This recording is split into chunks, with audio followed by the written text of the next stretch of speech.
For me, it was, I think my early childhood was really based on, I think the formative thing that happened with me was our family building their first house and watching, that, what we say, like the sweat equity that goes into, purchasing a piece of land and making, and I was maybe 7, 8 years old when that was coming together. So you have these kind of vivid memories of having the site without the house on it, and then placing the house there, and actually physically doing work in the house, and the stress involved and all that, and the fun, and then being able to live in the space afterwards. I've always been in some way involved in construction growing up. I had uncles and cousins that were kind of formative people in my life, and kind of seeing the hands-on aspect of architecture, and then you always like to draw as an architect and have that creative side too. So it seemed like a good match for me in terms of a profession, even though when you're a young kid, who knows what architecture actually is and how that works. So, middle of high school, making that decision. And I think it was more of I'm originally Canadian, so grew up in Kitchener, Ontario, just outside of Toronto, and the school system there, you kind of had to make selections before, in the middle of high school, what your electives would be going into university and stuff. So you start narrowing down what your options are. But, I loved art.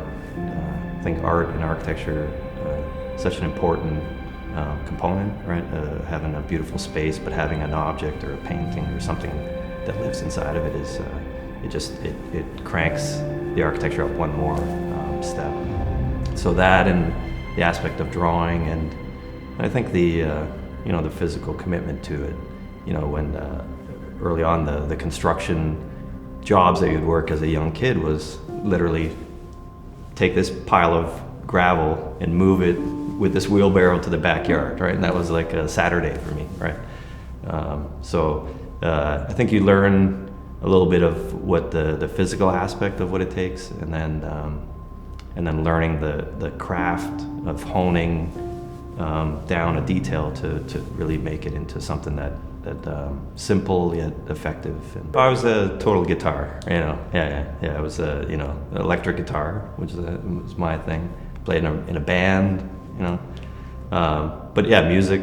It's amazing how much music and architecture, all these things, mesh together. They have the rhythm of designing in a sequence of windows or mullions, and how that plays into designing facades of buildings, the proportion of things, all that ties back into how music plays into